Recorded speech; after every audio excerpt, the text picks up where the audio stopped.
집에서 이렇게 유튜브로 예배하고 있는 줄 믿습니다.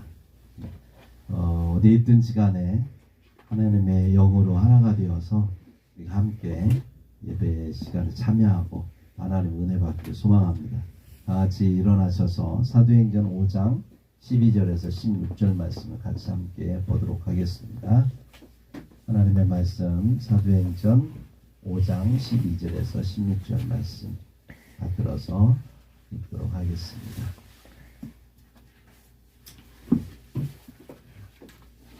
사도행전 5장 12절에서 16절 짧기 때문에 같이 한 목소리로 들어서 읽겠습니다.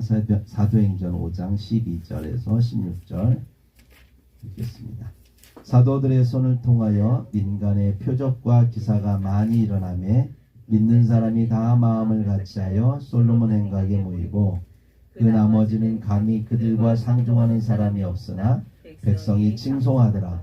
믿고 주께로 나오는 자가 더 많으니 남녀의 큰 무리더라. 심지어 병든 사람을 메고 거리에 나가 침대와 요 위에 놓이고 베드로가 지날 때 혹 그의 그림자라도 누구에게 덮일까 바라고 예루살렘 부근에 수많은 사람들도 모여 병든 사람과 더러운 귀신에게 괴로움 받는 사람을 데리고 와서 다 나음을 얻으니라. 아멘. 할렐루야. 자, 앉으시고요. 오늘 말씀의 핵심은 12절입니다. 같이 한번 읽습니다. 시작. 사도들의 손을 통하여 민간의 표적과 기사가 많이 일어나매 믿는 사람이 다 마음을 같이하여 솔로몬 행각에 모이고. 아멘. 지난주 말씀을 우리가 전하면서 여러분 기억하시는지 모르겠는데 교회의 4대 표지가 있다고 그랬습니다. 기억하십니까? 교회는 하나요. 따라서 해볼까요? 교회는 하나요. 거룩하며 사도적이고 보편적이다. 교회는 하나요. 거룩하며 사도적이고 보편적이다. 교회의 4대 표지가 트레이드 마크가 되면 교회에는 부흥이 일어나게 되어 있습니다. 오늘날 교회가 여러 가지로 어려운 상황에 놓인 이유가 뭘까요? 이러한 4대 표지가 흔들리고 있기 때문이 아닌가 이런 생각을 해봅니다. 교회는 하나여야 됩니다. 그동안 교회가 들려오는 소식이 너무나도 안타까운 게 많이 분열되어 있다.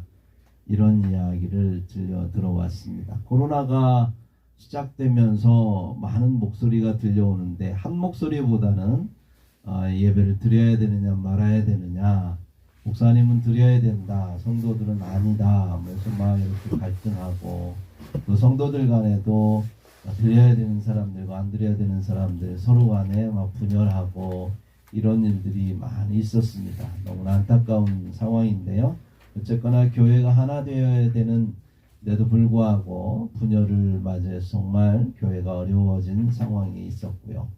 또 교회는 거룩해야 되죠. 거룩해야 되는데 세속화된 게 너무 많이 있었다라고 하는 거죠. 세상과 달라야 되는데 세상과 다르지 않은 교회의 모습에 사람들이 실망하고 또 떨어져 나간 사람들 많이 있고, 또 교회에서 실망한 사람들이 대부분 하나님은 믿는데 교회에 실망하다 보니까 그런 사람들이 사냥의 대상이 돼서 그들을 데려다가 신천지인을 만든 사람들 많이 있습니다. 그래서 신천지에 간 사람들 대부분에 보면 교회에서 실망한 사람들, 그런 사람들 볼 때 너무나도 교회가 세속화되어 있는 부분에서 다시 한번 교회가 새로워져야 되지 않나 라고 생각을 합니다. 참 신천지 교인이 되려면 6개월 동안 혹독한 훈련을 받는다고 해요. 성경 공부를 일주일에 3번을 만난답니다. 3번을 만나서 1시간씩 계속 훈련하고요. 그리고 나서 6개월이 지나면 시험을 본대요. 그래서 그 시험을 통과해야만이 입교식이 된다고 하니까 교회도 그래야 되나?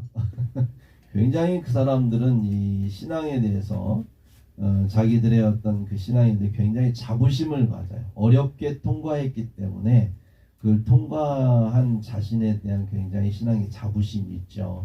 물론 우리가 구원받는 것은 은혜로 받습니다. 뭐 꼭 그렇게 해가지고 뭐 시험에 뭐 통과해야만이 어느 검정고시 시험 보듯이 어느 수준을 지나서야 뭐 구원을 받고 그런 건 아니죠.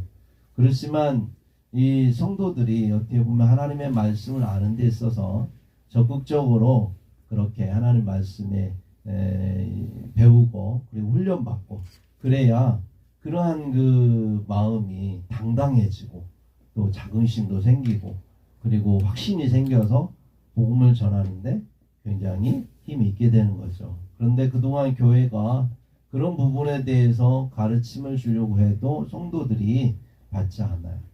지도자급 되는 분들이 그러한 가르침에 열심히 훈련받아서 또 다른 그러한 제자를 삼고 그들을 훈련시키고 하는 일에 열심을 했어야 되는데 교회가 그동안 프로그램 목회를 한 거죠. 뭐 행사하고 탤런트 데려다가 모셔다가 뭐 강연하고 뭐 여러 가지 뭐 행사를 하면서 이를 통해서 목회를 하려고 했을 때에 그러한 것에 굉장히 사람들이 젖어 있다가 어느 순간에 어려움이 닥치니까 교회를 떠나게 되는 거예요. 전도를 시켜도 전도를 왜 안 씁니까?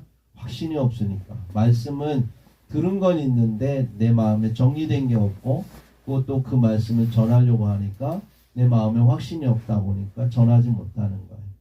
그러니까 말씀에 그런 확신이 없으면 나도 확신이 없는데 누군가에게 말씀을 전한다면 그들은 그 말씀을 듣지 않는 거죠. 그래서 하나님의 말씀이 보편적으로 그렇게 사람들에게 들려줘야 되는 그게 아니라 특수한 교회 어느 단체의 교리 정도로만 전락해버린 오늘날의 안타까운 상황을 볼 수가 있습니다. 우리가 다시 교회를 회복하기 위해서 또 부흥하기 위해서는 이런 4대 표제가 다시 회복이 돼야 됩니다.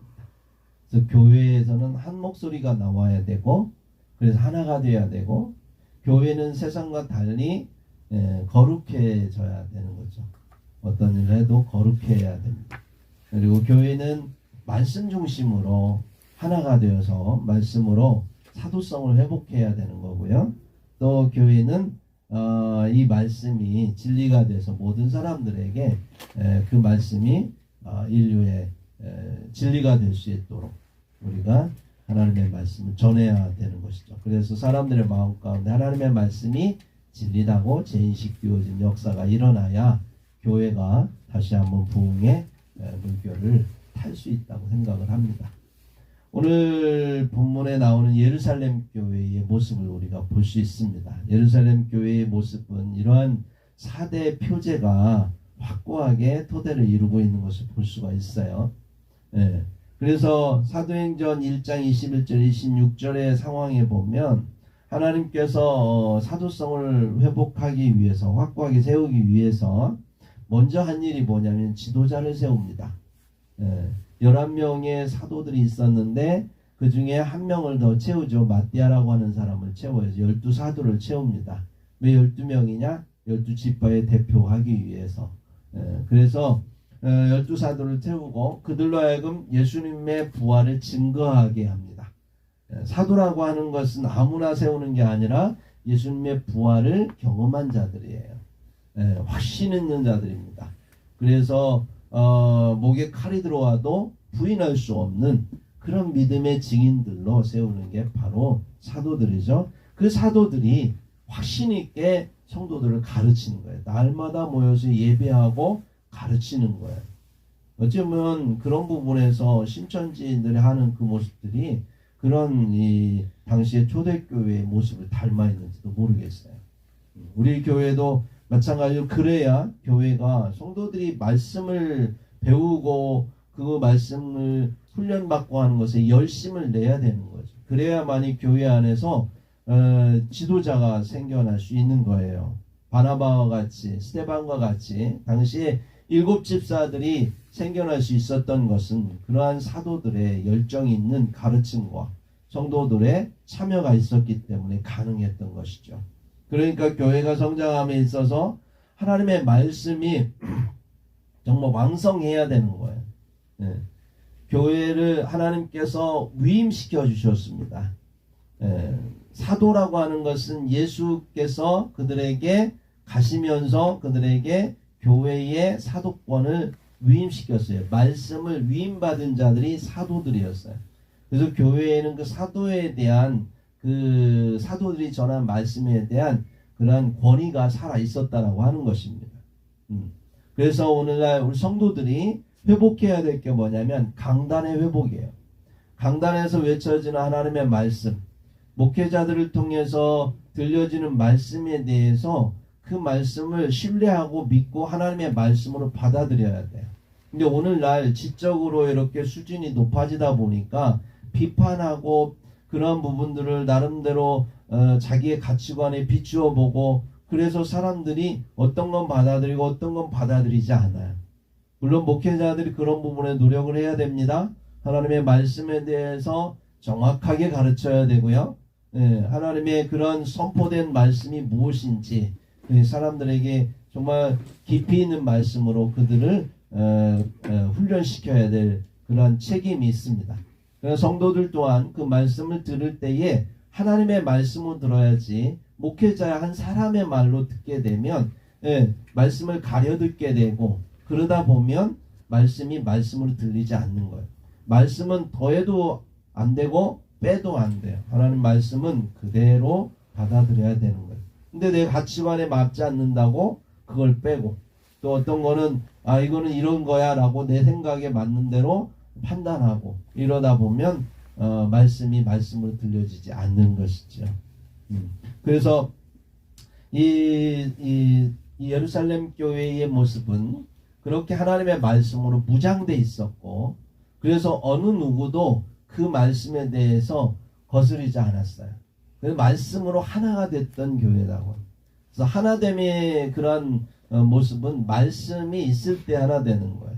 말씀이 서로 간에 그 교회 안에 왕성하지 않으면 하나 될 수 없는 거죠. 아무리 많은 문제가 발생해도 그 말씀에 비추어서 우리가 하나님의 뜻을 알게 되면 그러면 다 순종하게 되지 않습니까? 그런 것처럼 말씀 앞에서 하나 되는 것이고, 말씀과 기도로 거룩해지는 거예요. 그래서 사도 행전의 예루살렘 교회는 그 말씀으로 사도들이 그렇게 교회를 세워가고, 또 동시에 같이 함께 했던 게 기도다라고 하는 것입니다. 120명의 그러한 제자들이 예루살렘에 모여서 기도하기 시작했고, 거기에 성령이 임하셨고, 그리고 계속해서 모여서 기도했던 일들이 교회 안에 되면서 기도 가운데에서 교회가 거룩해지는, 거룩성을 회복했다라고 하는 것입니다. 이 거룩하고 하나됨의 그러한 모습이 있을 때 하나님의 역사는 일어나는 거예요. 이게 사도행전에 지금 오늘 본문에 나오는 표적과 기사가 많이 일어났던 이유는 그 전편에 그러한 모습들이 있었기 때문에 이러한 하나님의 은혜가 임했던 것이지, 기도와 말씀이 없는 가운데에서 하나됨과 그러한 그 거룩함을 상실한 가운데에서는 이러한 능력이 나타날 수 없는 겁니다. 그래서 오늘날 한국 교회가, 우리 교회가 또 시작해야 될, 다시 세워야 될 게 말씀 안에서 모두가 하나가 되고, 말씀과 기도 안에서 거룩해져야 되고, 그 가운데에서 하나님의 그러한 은혜로 우리에게 부어지는 표적과 기사가 교회 안에 나타날 때에 교회는 다시 한번 하나님 안에서 굉장히 부흥을 경험할 수 있다라고 하는 것이죠. 그래서 이러한 그 하나님 안에서 정말로 간절히 기도했던 그러한 초대교회 성도들, 그 기도로 말미암아 서로 하나님과 교통하는 상황이 벌어지는 거예요. 기도함으로, 기도하는 사람만이 나를 발견합니다. 여러분, 기도는 뭡니까? 하나님 앞에 서는 게 기도입니다. 하나님 앞에 서면 가장 먼저 우리 앞에 딱 보여지는 게 뭐냐면 십자가예요. 여러분, 기도하다 보면 하나님께서는 십자가를 통과하지 않는 기도를 받지 않으십니다. 왜냐하면 십자가는 우리를 깨끗하게 씻겨주시기 위한 하나님의 은혜이기 때문에. 하나님을 만나러 가는데, 하나님과 교통하는데 우리의 영혼이 더럽혀진 모습으로 나아가면 하나님은 돌진할 수밖에 없는 거예요. 우리를 심판하실 수밖에 없는 거예요. 우리 하나님께 나아가는 데서 예복이 필요합니다. 어떤 예복을 입어야 됩니까? 의의 예복. 예수 그리스도를 통하여서 우리에게 덮여주신 의의 예복을 입어야 되는 거예요. 그게 바로 십자가를 통하여서 주님께서 흘려주시는 의의 피다라고 하는 거예요. 그 피로 말미암아 우리가 죄를 사함받아야 되는 거예요. 그래야 하나님 앞에 나아갈 수 있는 거예요. 그래서 기도하는 사람이 거룩한 사람입니다. 기도하는 사람이 하나님을 만날 수 있는 그러한 준비가 된 사람들입니다. 기도하지 않으면서 하나님을 믿는다라고 하는 것은 그거는 어불성설입니다. 왜냐하면 하나님은 기도하지 않는 자에게 함께 할 수 없기 때문에 그렇습니다. 왜냐하면 기도하지 않는다는 것은 죄를 씻김을 받지 않았다는 거고, 그래서 결국은 하나님을 만날 수 없다라고 하는 거예요. 기도하는 자에게 하나님께서 은혜를 부어주십니다. 그래서 기도를 통해서 하나님은 우리를 준비시켜 주시고, 그리고 기사와 표적을 부어주셔서 하나님이 인정하셨다라고, 하나님이 너와 함께 하신다라고 하는 것을 보여주시는 거예요. 그래서 기도는 반드시 교회가 부흥하는 데 있어서 성도들이 해야 될 헌신입니다. 기도하지 않으면서 교회가 부흥하기를 바란다고 하는 것은 어불성설이에요. 다른 어떤 친목단체는 열심으로 하면 됩니다. 가서 밥 사주고 차 사주고 하면서 우리 열심히 하자고 하면 되지만, 교회는 기도하지 않으면 별 수가 없어요. 친목단체가 될 수는 있지만 진짜 교회로 하나님 앞에 인정받는 교회는 안 된다라고 합니다. 그래서 예수님도 교회는 뭐 어떤 곳이라고요? 내 집은 기도하는 집이다 그랬어요. 그래서 하나님의 성전은 기도로 이루어지는 것이, 기도로 완성되는 것이다 라고 하는 걸 볼 수 있습니다. 여러분, 기도하다 보면 더욱 영혼이 간절해져요. 영적인 결핍을 느낄 수 있어요. 그래서 간절해지고 그 간절함이 서로를 하나로 끌어당겨서 기도 가운데 하나가 된다라고 하는 것입니다. 그래서 초대교회에 교회가 하나 될 수 있었던 건 기도했기 때문에 그런 거예요. 서로 간에 기도 제목을 나누면서 서로의 아픔과 고통을 나누면서, 그러면서 그것을 공감하고 공유하면서 서로의 아픔을 서로 간에 보듬어주고 보완하면서, 그러면서 교회는 하나가 됐던 거예요. 물건을 서로 소통하고 통용할 수 있었던 이유, 밭을 팔고 땅을 팔고 집을 팔아서 함께 나눌 수 있었던 이유, 그건 기도했기 때문에, 성령 안에서 서로의 아픔을 바라보면서 긍휼히 여기면서 성령이 시키는 대로 순종하다 보니까 그런 일이 생겨났다라고 하는 것입니다. 그래서 교회가 함께 이런 일도 해야 됩니다, 이런 선한 일도 해야 됩니다, 이렇게 해야 됩니다, 많은 말을 하지만 기도하지 않고 그런 일을 하게 되면 기도는 그러한 교회는 이루어질 수 없어요. 그런 일이 생긴다 하더라도 오히려 그 일로 인해서 교회가 갈라지고 파괴될 수 있습니다.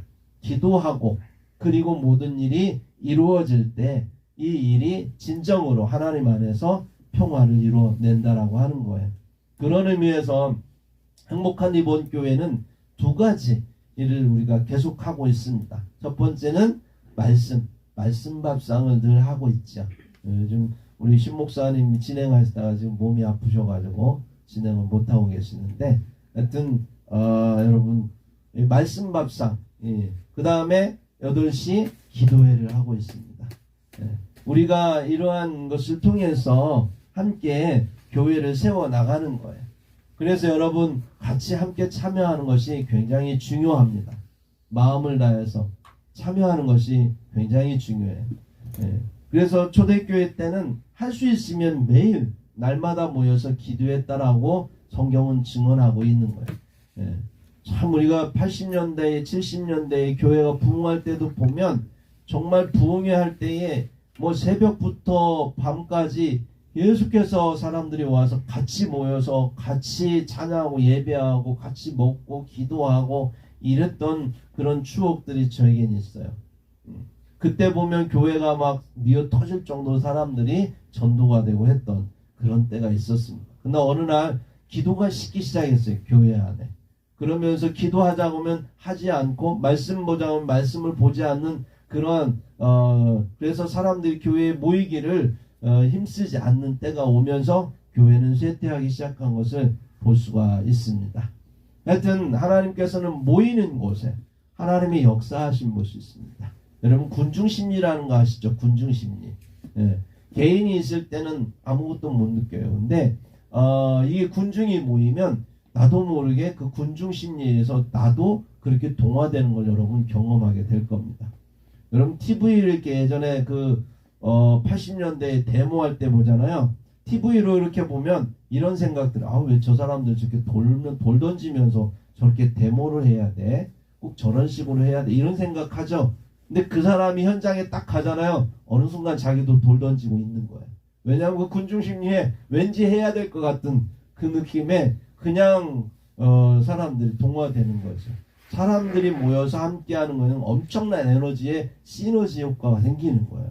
그래서 혼자 기도하고 혼자 열심히 내는 것도 중요하지만 진짜 교회에서 함께 모여서 주여 하고 같이 기도하면서 할 때에 더 큰 에너지가 이렇게 발생을 하게 되는 겁니다. 거기에서부터 부흥은 시작되는 것이죠. 1974년도에 한국에 어떤 일이 있었냐면 엑스폴로 74라고 하는 그러한 대부흥 성회가 있었습니다.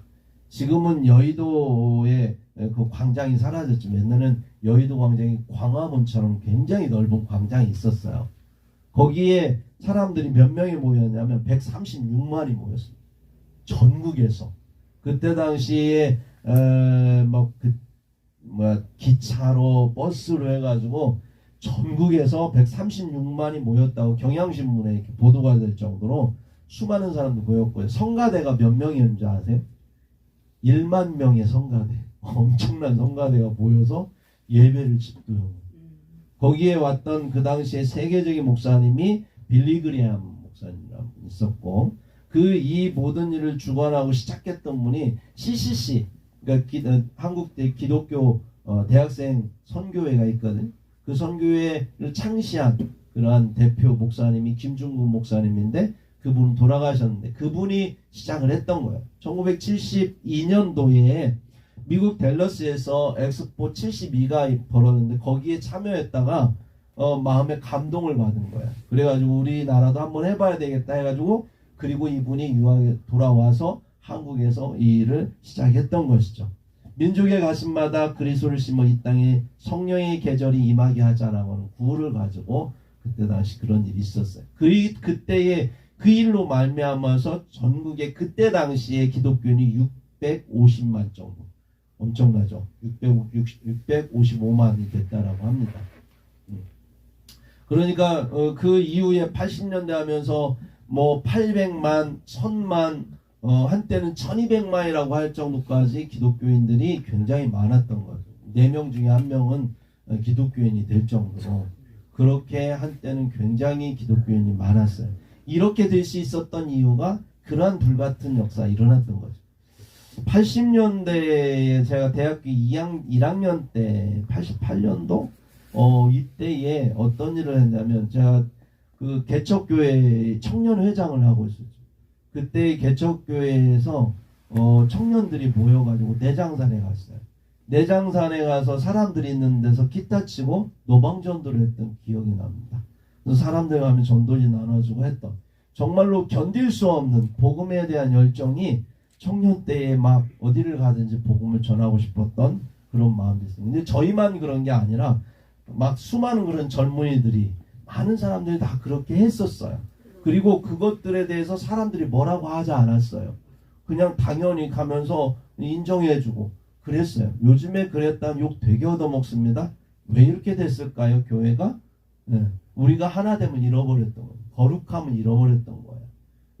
그래서 이 하나됨과 거룩함을 잃어버렸기 때문에 교회가 교회다운 부분에 대해서 사람들이 인정하지 않기 때문에 복음이 들려질 때 그들에게는 거스름으로 들려지기 때문에 그렇습니다.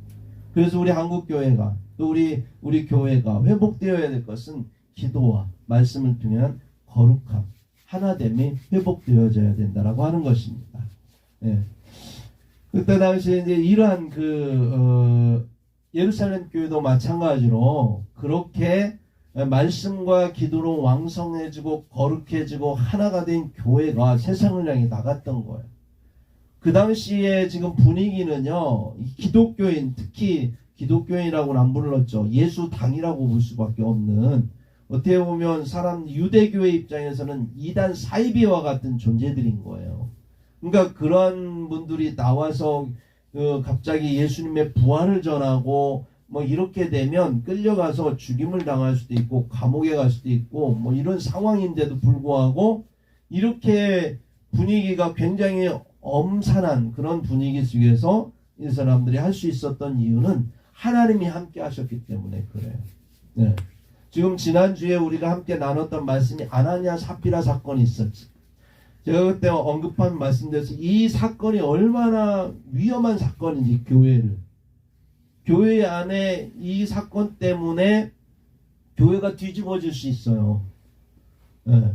정말로 이 친척들이나 가족들이 와서 교회에 와서 아나니아 삽비라 살려내라고 막 그러면서 보상 막 요구하고 세상 법정에 막 고소하고 고발하고 이래 보세요. 어떤 일이 벌어지겠는가. 그죠?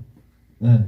더군다나 교회 안에서 그런 일을 했다라고 사람들이 막 소문 듣고 나서 어떻게 그럴 수 있느냐라고 하면서 막 상식적으로 이건 말도 안 되는 거라고 하면서 불로 쪼개져 가지고 서로 분란을 일으키고 뭐 서로 대적해 보세요. 그러면 교회가 어떻게 되겠느냐고요. 이것을 보고 있던 주변에 있던 이러한 대제사장들, 그 당시에 종교 지도자들이, 기득권을 갖고 있던 종교 지도자들이 이것을 보면 잘됐다 싶어가지고 교회를 핍박할 수 있는 하나의 근거가 되는 거예요. 그리고 군중들도 이러한 모습을 보면서 그들의 충동진에 예수님을 죽인 것처럼 또 교회를 없애기 위해서, 사도들을 잡아 죽이기 위해서 성난 군중들이 교회를 막 와서 엎을 수도 있는 그런 상황인 거예요. 그런데 여러분, 어떤 일이 벌어진 줄 아세요? 11절에 보니까, 5장 11절에 보니까 온 교회와 그 일을 듣는 사람들이 다 크게 두려워하니라. 오히려 두려워했다는 거. 오히려 세겜에서 야곱의 그 아들들이 세겜의 남자들 다 죽이잖아요. 디나 강간 사건 때문에 보복해서 야곱이 굉장히 두려워했죠. 그래서 야곱이 뭐라고 그래요? 이 일로 인하여서 우리가 이제 보복을 당하면 우리 이제 가문은 끝장이다, 이런 생각을 했던 거예요. 그런데 그래서 야곱이 어떤 일을 하냐면 다 장신구고 뭐 우상이고 다 버리고, 그리고 우리가 하나님께 나아가서 베델로 나아가서 예배하자. 근데 하나님께서 해결해 주세요. 어떻게 해결해 주세요? 주변에 있는 사람들이 오히려 그들을 두려워하게끔 만들어줘요. 야곱이 생각했던 일이 전혀 다르게 발생했죠. 마찬가지예요. 지금 아나니아 삽비라 사건은 이건 교회를 멸망시킬 수 있는 가장 정말 빌미가 될 수 있는 아주 좋은 사건일 수 있어요. 이 교회 대적자들에게. 그런데 오히려 하나님께서 역사하심으로 이 교회가, 그리고 그 일을 듣는 사람들이 크게 두려워할 정도로 그 거룩함이 임했던 거예요. 하나님의 심판의 거룩함이 임했던 거예요. 그래서 교회가 오히려 이게 교회가 거룩하구나, 교회가 성결하구나, 교회가 하나님이 인정하시는 교회, 하나님이 역사하시는구나, 이렇게 사람들이 인식한 거예요. 여기에 이 교회의 거룩함과 하나됨을 확증해주는 사건이 뭐냐면 바로 오늘 이 사건인 것입니다. 민간의 표적과 기사가 많이 일어났다라고 하는 거예요. 계속해서 일어나는 거예요. 만약에 이 사건이 일어나지 않으면 어떻게 되겠어요? 오히려 사람들의 생각이 또 왜곡되고 오해되고 하다 보면 다시 또 교회가 어려워질 수 있어요. 그런데 하나님께서 기적과 표적을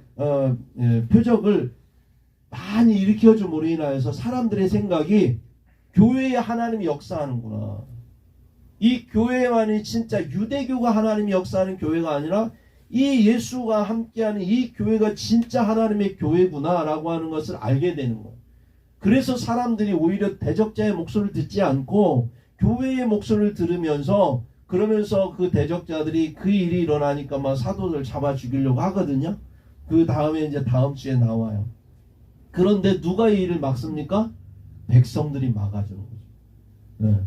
그러면서 하나님의 거룩함이 교회에 임하게 되는 거예요. 그로 인하여서 어떤 일이 벌어지냐면 14절에 보니까 믿고 주께로 나오는 자가 더 많으니 남녀의 큰 무리더라. 수많은 믿는 사람들이 나오는 거예요.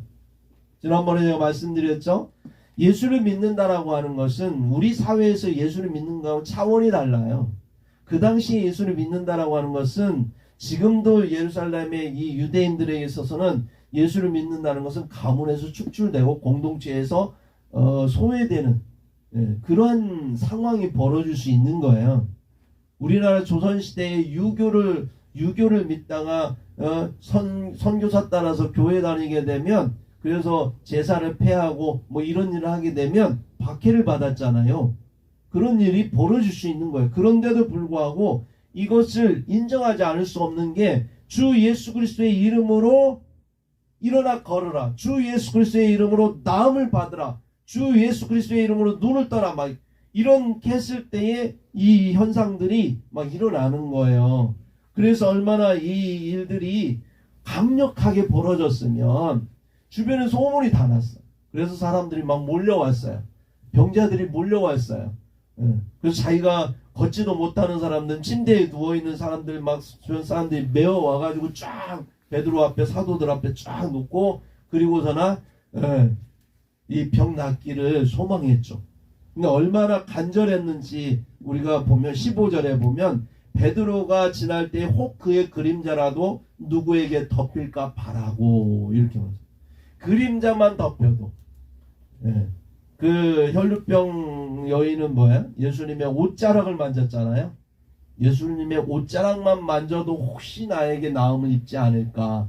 그 수많은 사람들 가운데에서 그냥 스치고 지나가면서 왜? 내가 그 앞에 나갈 자신도 없고 또 그 앞에서 내가 뭔가를 예수님께서 나를 치유하실지 안 하실지 믿음도 너무 약하고 그래서 그냥 마음에 지나가면서 살짝 옷만 딱 스치고 옷깃만 만져도 혹시 낫지 않을까 그 소망 가지고 했는데도 그 예수님의 능력이 나가서 구원받았잖아요.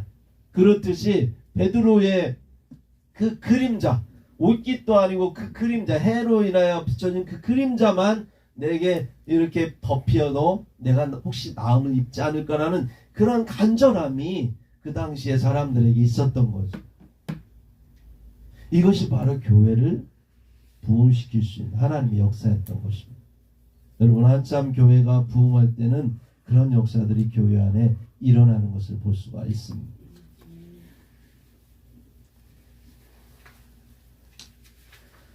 우리 오늘날 한국교회가 그런 부분에서 많은 것들을 잃어버렸어요. 많은 것들을 잃어버렸어요.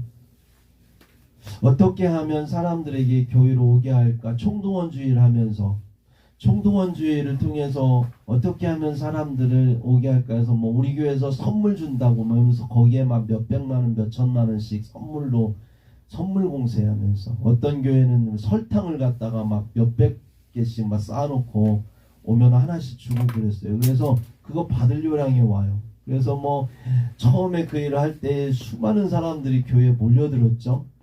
그리고 그 다음날 교회에 얼마나 왔을까요?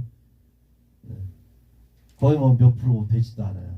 100명 뭐 교회에 오면 뭐 두세 명 남을까 말까. 그래도 한 영혼이 귀하니까 그것도 괜찮다. 어쨌거나 와서 복음을 듣는 게 중요하니까. 그것도 뭐 효과가 없는 건 아니었어요. 그러나 그런 것들이 이 교회 저 교회 다 하다 보니까 교회에서 예산은 엄청 썼는데 사실 오히려 교회는 교회의 복음에 대하여 변질되는 사람들이 교회를 우습게 하는 상황이 되는 거예요. 오히려 복음은 개나 돼지에게 주는 게 아니라 정말로 복음을 받은 자들에게 귀한 예수님의 복음을 전해야 되는데 이것들이 아무한테나 그냥 전달되어지고 그래서 짓밟히는 오히려 그런 효과가 생깁니다. 정말 기도하고 성령의 역사를 통해서 말씀을 통해서 하나님의 역사하심을 통해서 사람들에게 복음이 전해지면 이러한 일들이 벌어지게 되는 거예요. 그래서 오늘날 한국교회가 가장 먼저 회복해야 될 게 뭐냐면 말씀의 회복입니다. 말씀의 회복. 신천지처럼 정말 여러분 우리 행복한 이번 교회 성도들은요 성경 공부를 정말 열심히 해야 돼요.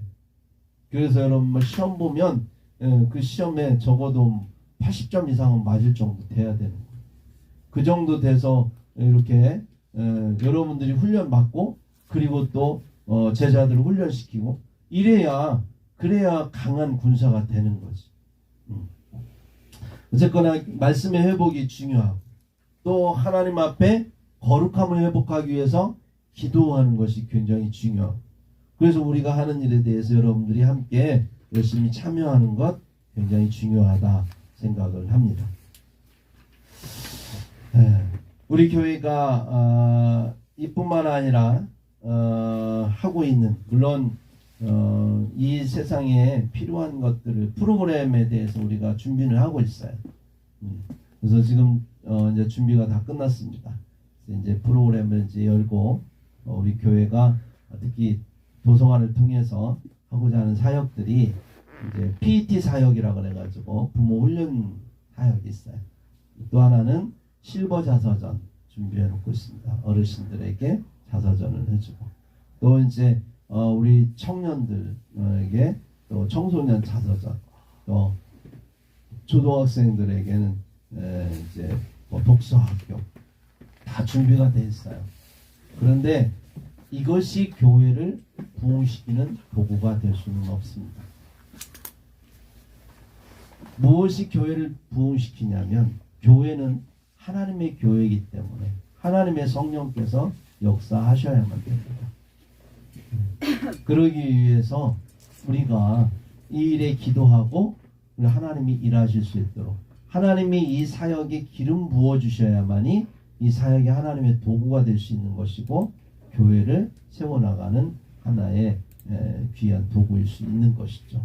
이 시대에 우리가 그 시대에 맞는 어떤 사역의 도구는 필요합니다. 그러나 이러한 그 프로그램 이러한 도구에 치우쳐서 하나님 없이 우리가 스스로 뭔가를 해서 교회를 부흥시킬 거다라고 하는 그런 기대감을 가졌다가는 하나님이 막으실 거예요.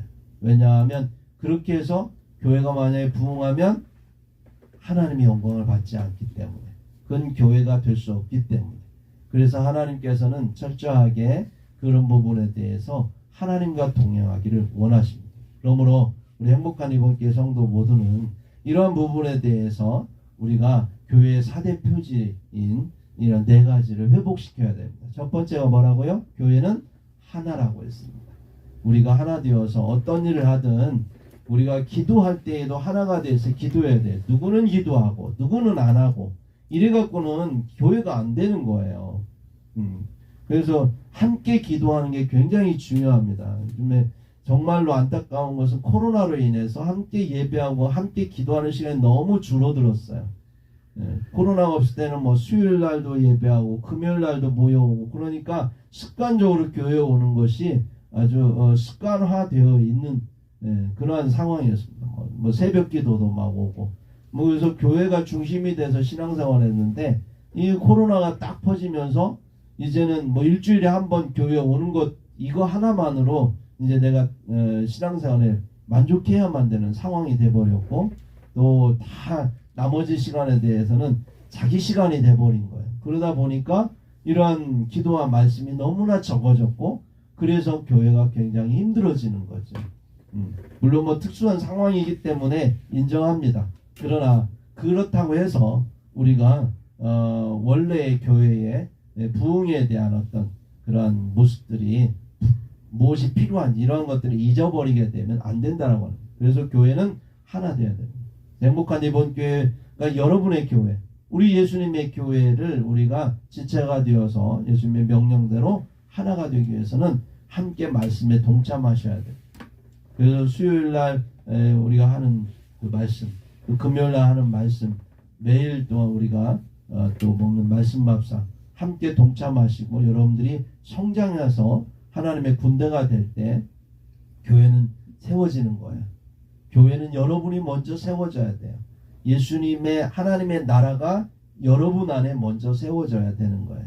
그 다음에 4대 표지 중에 두 번째가 거룩함이라고 그랬어요.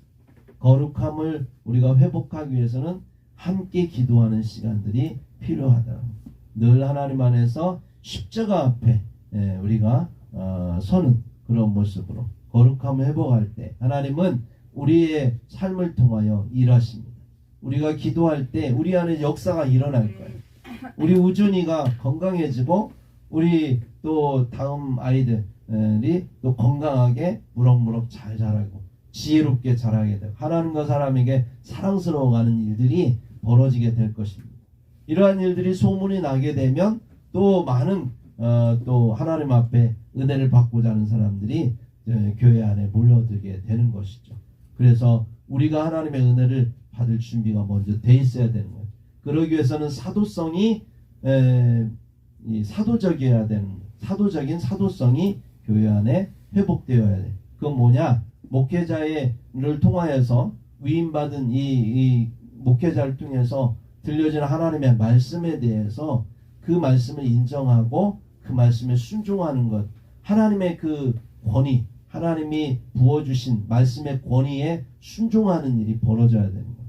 이 말씀을 세상적인 가치관으로, 상식으로, 내가 가진 철학으로 이러한 뭐 도덕적이고 윤리적인 어떤 걸로 재단하면서 그러면서 불순종하게 되면 교회는 성장할 수 없습니다. 교회는요, 하나님의 말씀이 윤리고 하나님의 말씀이 도덕이고 하나님의 말씀이 상식이고 하나님의 말씀이 철학이에요. 그러한 기준을 가지고 해야지, 그러지 않으면 하와처럼 되는 거예요. 하나님의 말씀, 선악을 알게 하는 나무의 실과를 먹지 말라. 그러면 먹지 말아야 되는 거예요. 그거를 갖다가 혹시나 저걸 먹으면 이게 뭐 저게 무슨 효염이 있어? 아닐까? 길까? 이러면서 의심하기 시작하고 사단이 준 어떤 가치관으로 그걸 판단하기 시작하면 이제 하나님 말씀이 흔들리면 그 다음부터는 이 중심을 잡지 못하잖아요. 그런 것처럼 오늘날 우리들에게도 말씀으로 무장해서 그 사도성, 하나님의 말씀의 권위를 인정하는 게, 그래서 교회가 질서가 회복이 되어야 됩니다. 그 네 번째가 뭡니까? 보편성이라고 그랬어요. 보편성. 보편성은 뭐예요? 이렇게 교회 안에서 이 하나님의 진리가 왕성해지고 성도들이 진리로 무장하게 되고 군사가 되면, 그래서 정말 하나님이 역사하셔서 이렇게 기사와 표적이 이 성도들을 통해서 또는 사도들을 통해서 나타날 때 사람들은 교회 안에 진리가 있구나. 정말 우리에게 생명을 주는 진리가 교회 안에 있구나. 우리에게 삶의 어떤 목적과 방향과 어떤 모든 것들이 하나님의 말씀 안에 있구나. 이것들이 인정되어질 때 보편성을 회복하는 거예요. 하나님의 말씀은 사람이 인정하든 안 하든 보편적이긴 해요. 우주적인 말씀, 우주를 창조하신 말씀이기 때문에 진리지만, 그러나 이러한 것들이 사람들에게 인식되어질 때, 그럴 때 진짜 보편성이 확립이 되고 이로 인하여 교회는 회복된다라고 하는 것입니다. 오늘 이 사도들이 하나님 안에서 기도하고 정말로 이 사도들의 손을 통해서 하나님이 역사하심으로 말미암아 교회는 이제 폭발적으로 부흥하는 것을 오늘 본문을 통해서 볼 수 있었습니다. 우리 모두 우리 행복한 이번 교회가, 우리 한국 교회가 어떻게 다시 한번 회복을 하고 이 나라를 그리스도의 계절이 되게 하는, 정말 김중곤 목사님 통해서 그렇게 캐치프레이를 했던 이 나라의 이민족에게 그리스도의 푸른 계절이 오게 하려면 그러한 네 가지 교회 4대 표제가 회복되는 역사가 있기를 소망합니다.